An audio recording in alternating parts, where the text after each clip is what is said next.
right, Revelations chapter 9, and then Exodus chapter 12. Chapter 12, verse 12. Where did we stop last time? Was it verse 12? Huh? 22. Exodus chapter 12, 22? 12:11. Okay. 12:11? Okay. Okay, all right. Y'all got better. I can't remember from one day to the next. And then Revelation chapter 9.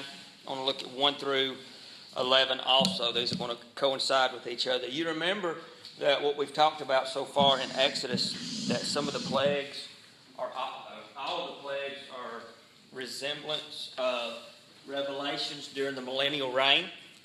Or not the millennial reign. They're during the tribulation.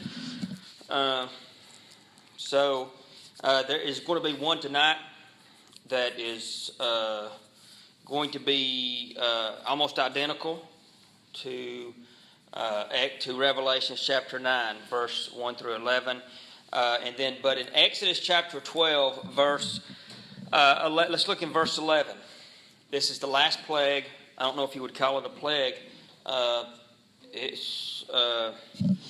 God is going to send a destroyer through the land of Egypt. But God also says, I am going to do this. So I want to look at that also. But in verse 11 of Exodus chapter 12, it says, and thus ye shall eat it. Now remember, they're to take a lamb. To give me the requirements. What are they supposed to take? What kind of lamb? Spotless. Male. A year old. Huh? Clean and washed. You don't eat it raw. You roast it over fire. Okay. What kind of bread? Unleavened. Leaven in the Bible, in some parts, speaks of evil. So they don't want to eat any leaven because they don't have time to wait for the bread to rise. This is very quick. This last plague is going to be in a hurry because this is how he is going to describe it. Once you get your lamb, that is a year old, it's a male, that is without blemish, once you roast it over a fire, starting at sundown, you begin to eat it. You one lamb per 10. That is how you would do this. If your family was 4 people, you can invite 6 more to come and share your lamb with you, because you have to remember they needed enough animals to when they went into the wilderness so they could offer up sacrifices. And then so you have to keep that in mind. So it could not be a lamb per family. You had to kind of stretch it out for 1 lamb per 10 people.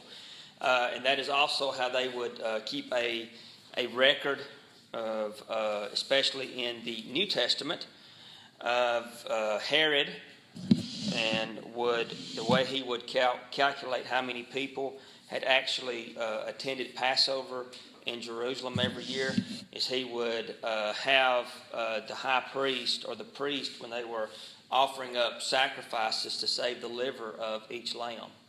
And then he could calculate how many people was there. If there was 1 liver per 10 people, you take how many livers you got, and then you'd multiply it, whatever. And they would usually say it was around 2 to 2.5 million people would flock into Jerusalem at the Passover. So you could imagine how many livers you had to kind of go through. But sacrificing is nothing. It's not clean. It is very bloody, and it is very symbolic. It is totally symbolic of Jesus Christ dying on the cross because he shed his blood. We are washed by his blood. We are cleansed by his blood. We are forgiven because of his blood. It is his blood that cleanses us. And you remember in the book of Hebrews, and we've went over this a couple of times, in the book of Hebrews it says that Jesus Christ entered into the Holy of Holies, which is heaven, one time with his blood, offered it upon the sacrifice of the altar, and that cleanses forever. You remember in the book of Leviticus chapter 16, they would have to do this Day of Atonement once a year.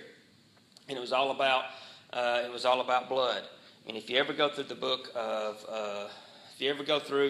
any of the Pentateuch, it's really kind of gross, especially in Leviticus and Numbers and Deuteronomy, where you start getting instructions on how to sacrifice what parts you can use, what parts you cannot use. So it's all about blood. This is what this is about. So this in verse 11, this is the requirements, okay? Now they're in Goshen, and this is the requirements. You're going to eat it with your loins girded, all right? That means you're ready to go. Your shoes on your feet, your staff in your hand, and you shall eat it in haste. It is the Lord's Passover. Why does he want them to eat it? So why does he want them not to come in, sit back, relax, enjoy yourself, eat your lamb, eat your unleavened bread, sit back, have a couple of cups of coffee and chit-chat? It's real hurryish, isn't it? Why do you think?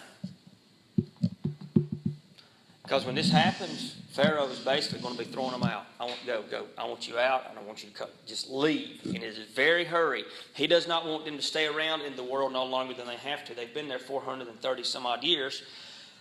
When this happens, it is time to go. Go, go, go. Now, this is symbolic of us as Christians today. All right? During the church age, and we are in the church age. We are to be ready at all times for one thing. What is it? Christ's return.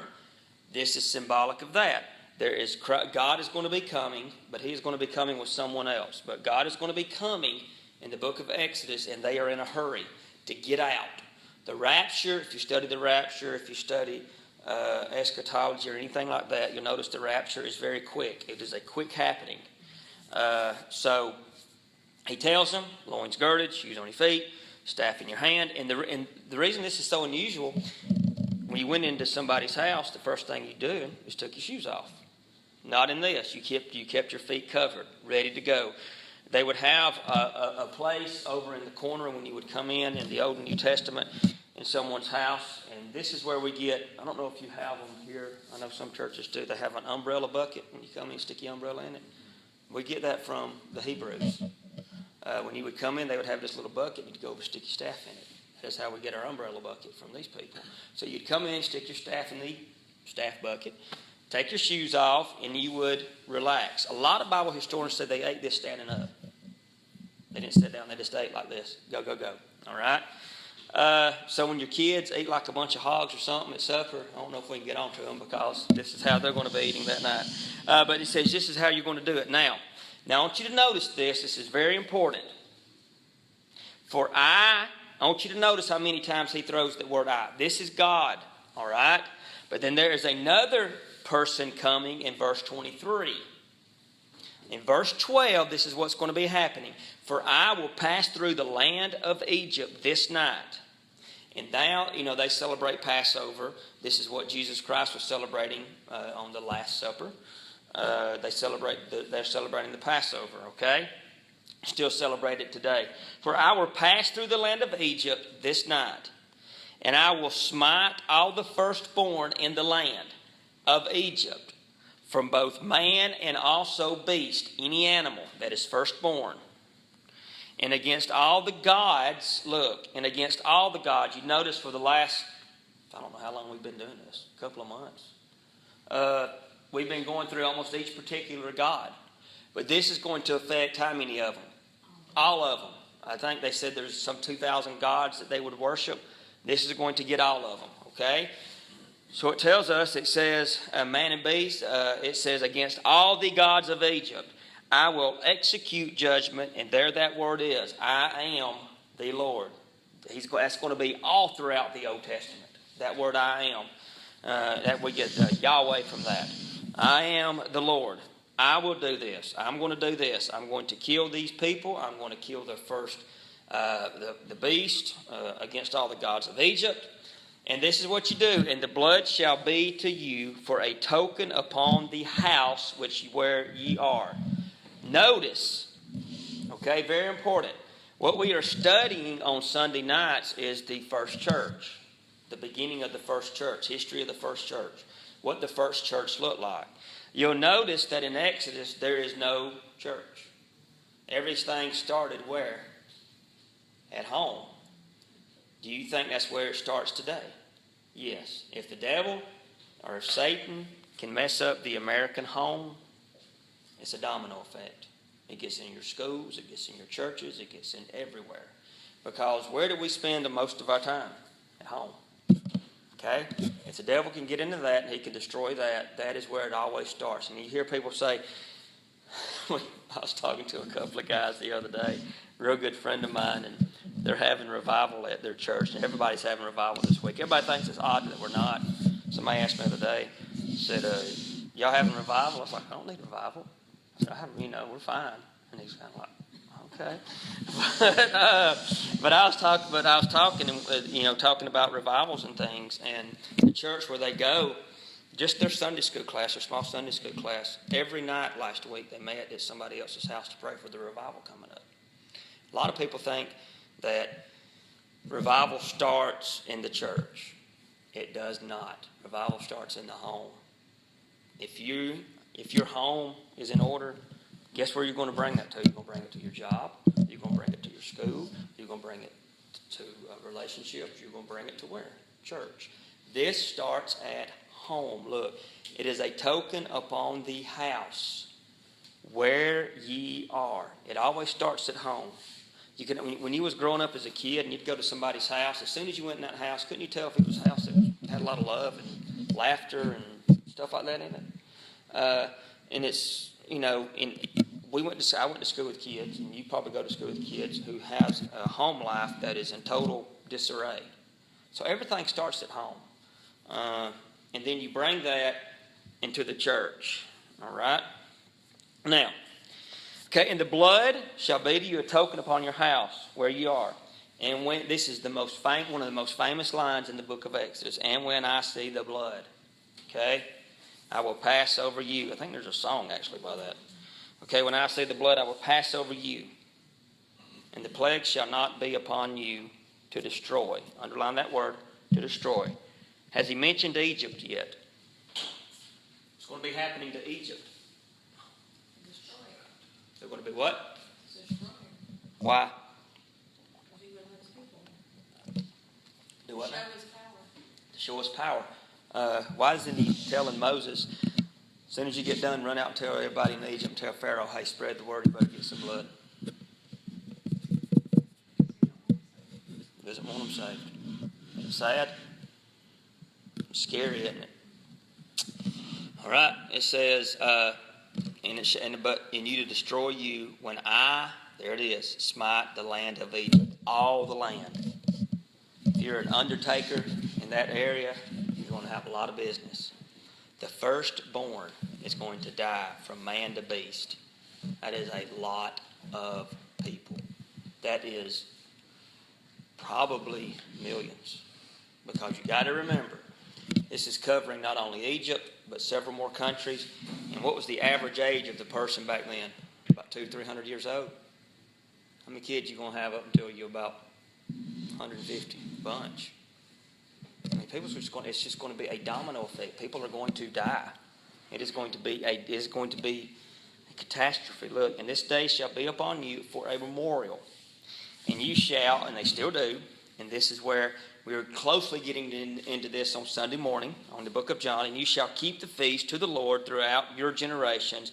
You shall keep it a feast by the ordinance forever. We'll go more over the Passover on Sunday mornings instead of right now. 7 days shall you eat unleavened bread. Even the first day you shall put it away. You shall put away the leaven out of your house. Get rid of it.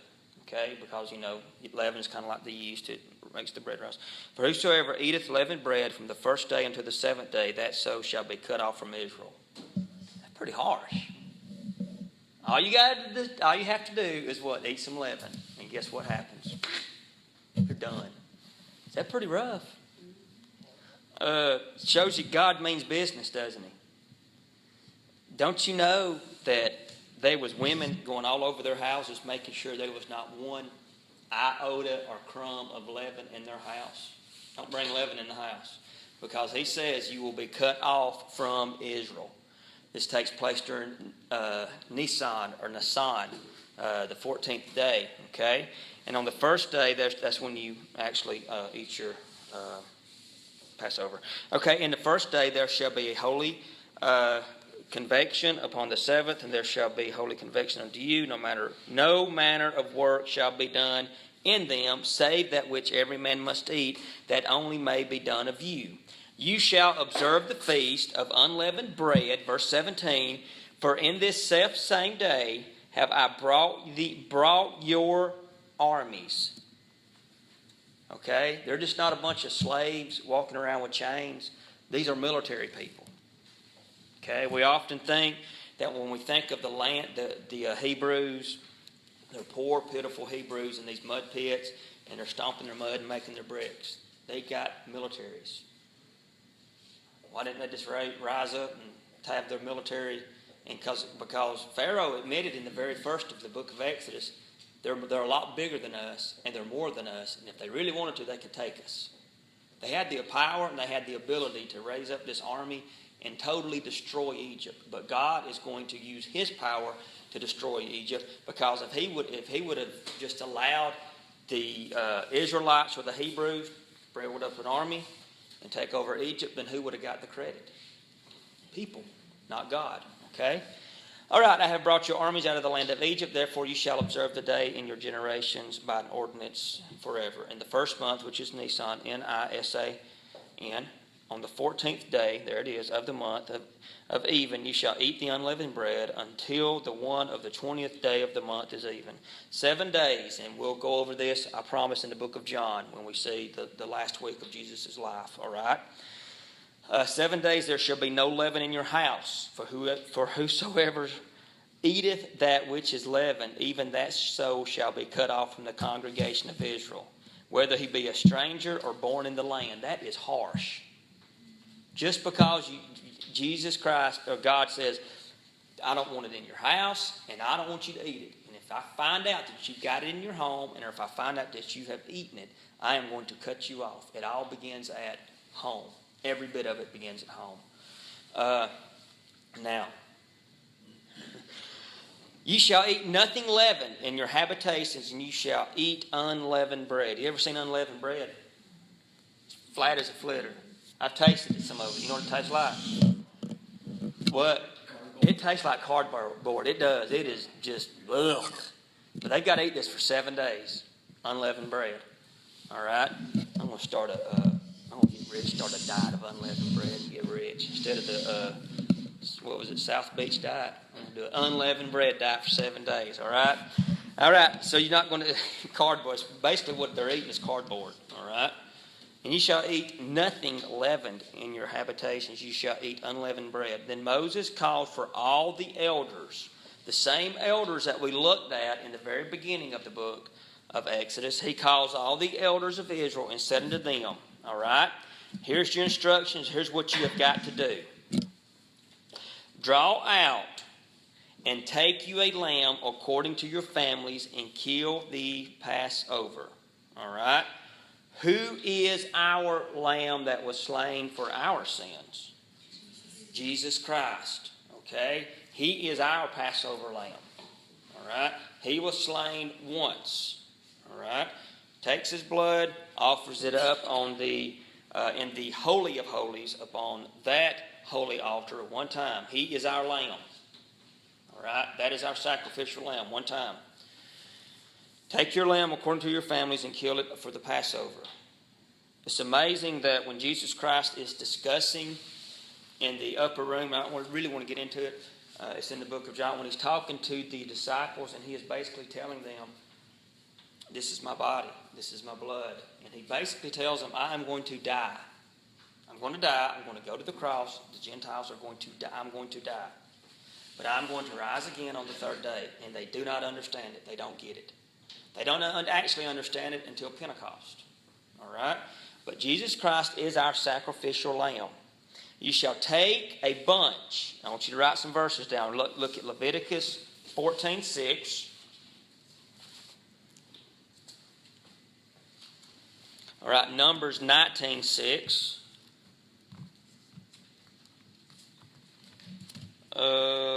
Numbers 19, I think that's 18. Yes. All right, John 19:29.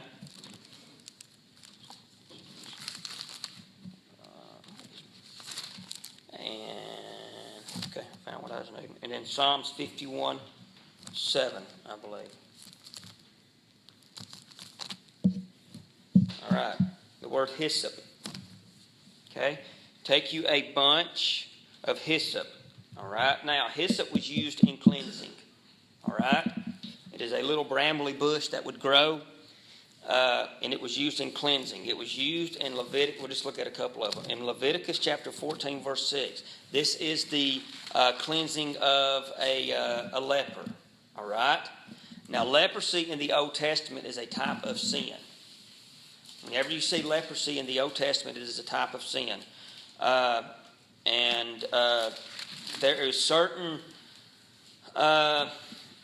things you have to go through as leprosy. And it's really symbolic for sin, because really leprosy starts out just on top of the skin, and then it runs all the way to the bone. So that is just like sin. It's just a little bit, and before you know it, it takes over your entire body. It spreads. Leprosy will start off on a little spot, and before you know it, it will spread all over your body, just like sin. Start off with a little bit of sin, spreads. I used to be, when Dad was pastoring up at,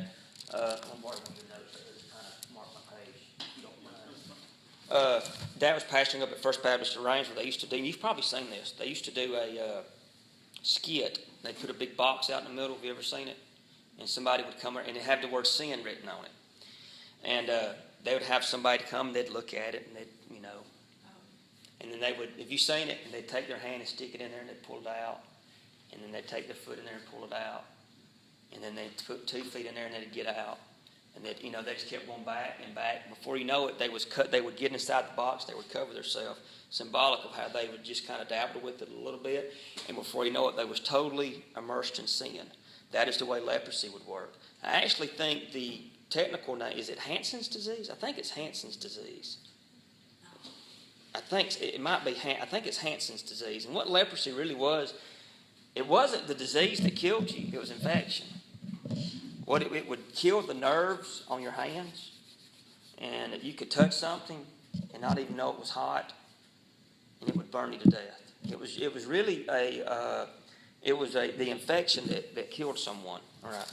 But they would take hyssop, and to cure leprosy, you would take these 2 doves, and you would kill one of them in an earthen vessel, and you would kill one over running water, and you would take the blood of one of those doves or one of those sparrows, and you would take another sparrow, and you would dip it in blood, a live sparrow, dip it in one that had been sacrificed, and then you would take the blood, also the blood of the hyssop, and you would apply it to that leprosy. And then the blood that was the one that you would dip that sparrow, you would release it. Basically taking your leprosy or your sin away up to the Father, which is symbolic of Jesus Christ. He took our blood, took our sins, they were spread upon Him, and then He ascends up to Jesus, all right, with blood. And that's what they would use the hyssop for, all right? Same thing that they're going to have to use to spread this over the doorpost, all right? There is another, John 19:29. John 19:29.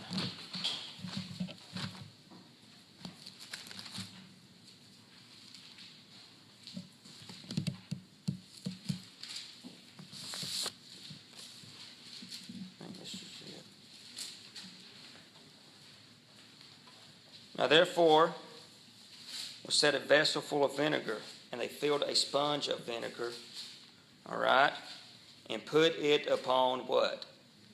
Hyssop, all right, and put it to his mouth. The stick that they used was a hyssop stick, and they'd take that sponge and stick it on there and stick it up there.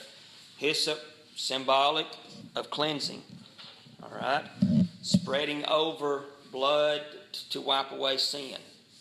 They're taking this hyssop when Jesus Christ was dying on the cross. We're not going to get into it. And they use it in this symbolic of His blood taking away sin. I don't want to get into it right now. We're going to wait for our Sunday morning. Now, and then in Psalms, let's see if I can get back. Psalms 51. This is my favorite Psalms. I think everybody should read this as often as you can. Psalms 51. This is David's Psalms of after his sin with Bathsheba. this is what it says. It says, purge me with hyssop. I'm going to read all of it. Have mercy upon me, O God, according to thy loving kindness, and according to the multitude of thy tender mercy. Blot out or erase my transgressions, which is another word for sin. Wash me thoroughly from my iniquity, which is another word for sin, and cleanse me from my sin. For I acknowledge my transgressions, and my sin is ever before me. Against thee only have I sinned and done this evil in thy sight, that thou mightest be justified when thou speakest, and clear when thou judgest. Behold, I was sharpened in iniquity, and in sin did my mother conceive me. Behold, thou desirest truth in the inward parts, and in the hidden parts thou shalt make me to know wisdom. Purge me with hyssop. Take hyssop, dip it in your blood, and wash me with it. The hyssop that they're going to have to take after this lamb, just like Jesus Christ. They're going to have to take these hyssop bushes, and they're going to have to go around and they're going to have to put it over their door. And we talked about this last week. If you wasn't here last week, Jesus Christ is described as being what? The door that you walk through to salvation. What are they going to put over their door? The blood. The only way that you can get out of the world where the death angel is coming is to pass through a door that has what over it? Blood, and then you go inside and you're safe. Death is not going to come.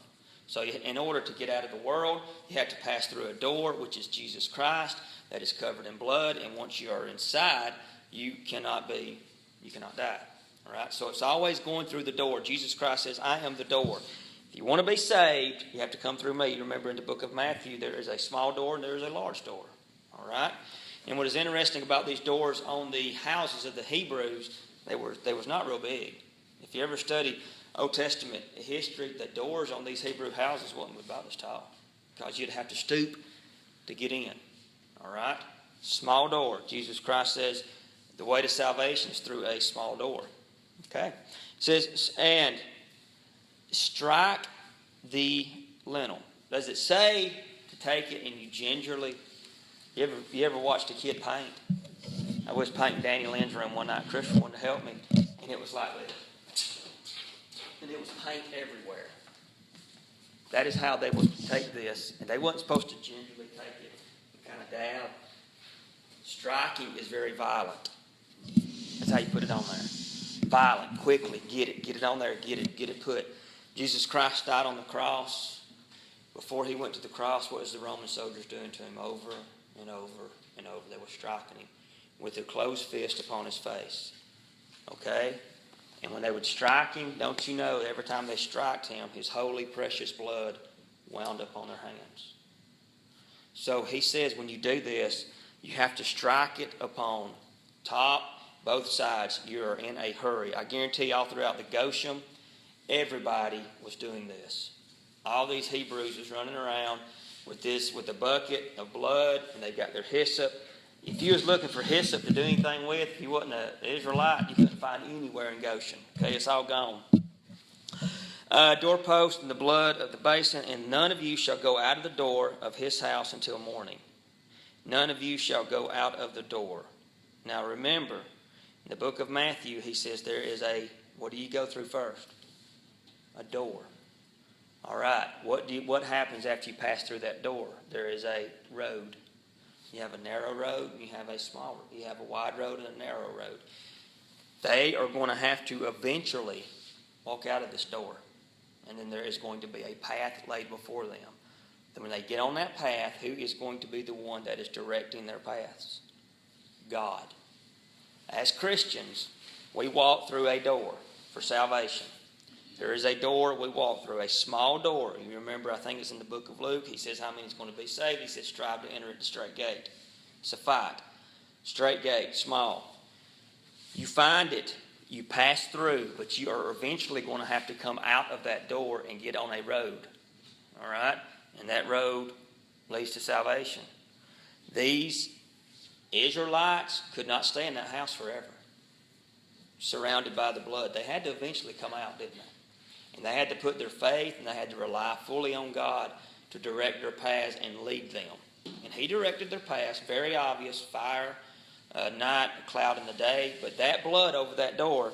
But he tells them, until I tell you to come out, then you have to stay. But this is important. Look, And you shall go out of the door of the house until the morning. For the Lord, now notice, who is causing all of this chaos? God, right? Because he says, I. For the Lord will pass through to smite the Egyptians. And when he, who is that? God seeth the blood upon the lintel of the two side posts, the Lord will pass over the door and will not suffer the destroyer. Who else is coming? There's two people. God's not the only person that's coming down on the Egyptians. There's somebody else coming. It's the destroyer. This word is only used twice. Okay, for this. Now the word destroy is used throughout the Old Testament and the New Testament. But this word is only used twice. And we actually get the original name from this word in the book of Revelations. All right? The word destroyer or destroyed is also actually used, but it's a different type. It is destruction in the book of Job, mostly in the book of Job, a lot in the book of Psalms. But the only time you will get this exact same Hebrew word, if you go to Revelations chapter 9, Revelations chapter 9,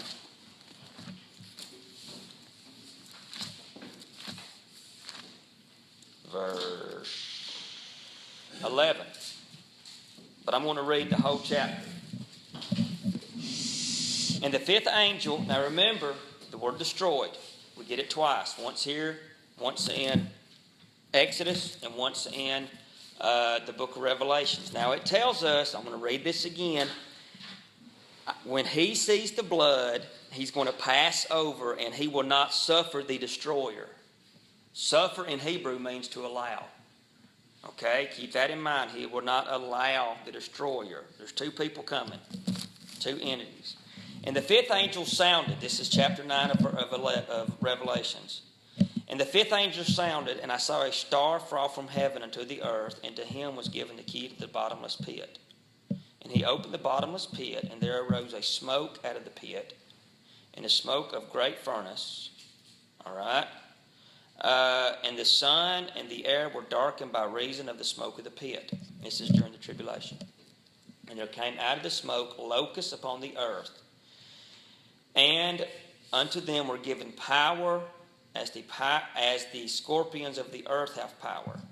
All right?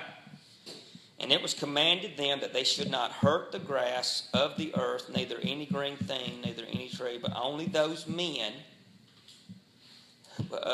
which have not the seal of God in their foreheads. And to them it was given, and it was given that they should not kill them. Given. Who has given them this power that they cannot and can do? God. The devil cannot do anything unless God allows, okay? Because you remember when Satan comes up to Jesus and he starts talking about Job, what does God say? You can go do it. If God would have never said you ain't going to touch him, the devil could not have touched him anyway and anyhow. Look, shall not kill them, but that they should be tormented 5 months. 5 months, and their torment was at the torment of the scorpion when he striketh of man. I've never been struck by a scorpion. Hope I never do.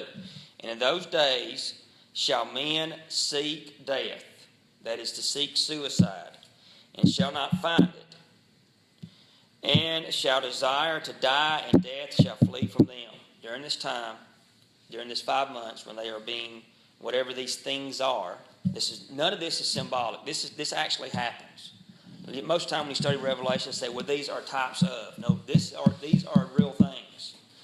For 5 months, these things are going to be doing this to these people, and they are going to try their best to die, and death is going to say, can't. All right? Now, and the shape of the locusts were like horses prepared unto battle, and on their heads were like the crowns of gold, and their faces were the faces of men, and they had hair of women, and teeth were as the teeth of the lions, and they had breastplates, and the breastplates were of iron, and the sound of their wings was of sounds of chariots of many horses running in battle.